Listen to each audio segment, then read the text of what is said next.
تو اسباب کی دوسری قسم یہ ہے کہ جس پر نتیجہ اکثر مرتب ہوتا ہے لیکن بعض دفعہ نہیں بھی ہوتا. اس کی مثال ہے جیسے بیماری میں علاج کرنا.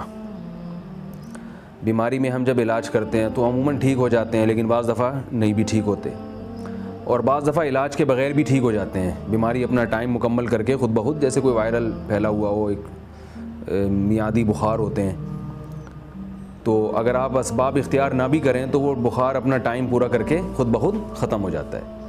چکن پاکس ہے, خسرہ ہے, یہ بیماریاں آپ دیکھتے ہیں کہ ان میں علاج کریں تو بھی ٹھیک ہے, نہیں کریں تو بھی ٹھیک ہو ہی جاتا ہے بندہ.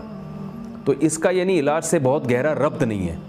تو ایسی صورت میں اسباب اختیار کرنا افضل ہے, سنت ہے, مگر ضروری نہیں ہے. یہی وجہ ہے کہ فقہا کہتے ہیں اگر کوئی شخص بیمار ہوا اور اس نے علاج نہیں کیا اور وہ مر گیا تو خودکشی کا گناہ نہیں ہوگا, بلکہ اس موت کی نسبت اللہ کی طرف ہوگی, بھئی اللہ اس کو زندہ رکھنا نہیں چاہتے تھے.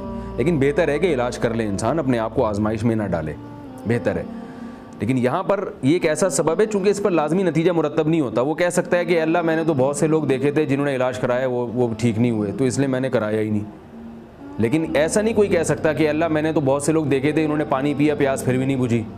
تو ایسا تو ہم کوئی بھی نہیں بندہ دکھا سکتے, الا یہ کہ کوئی اللہ کی قدرت ہو جائے کسی کے ساتھ.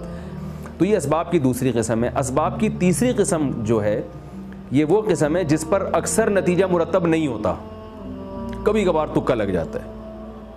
تو یہ جو تعویذ ہے یا دم ہے, دم درود ہے یا جادو ہے, یہ اس تیسری قسم میں داخل ہے کہ جن پر اکثر نتیجہ مرتب نہیں ہوتا. یہ اسباب ضعیفہ میں سے ہیں, لیکن ہمارے ہاں پہلی دو قسموں کو اتنی اہمیت نہیں دی جاتی, اس قسم کو زیادہ اہمیت دی جاتی ہے.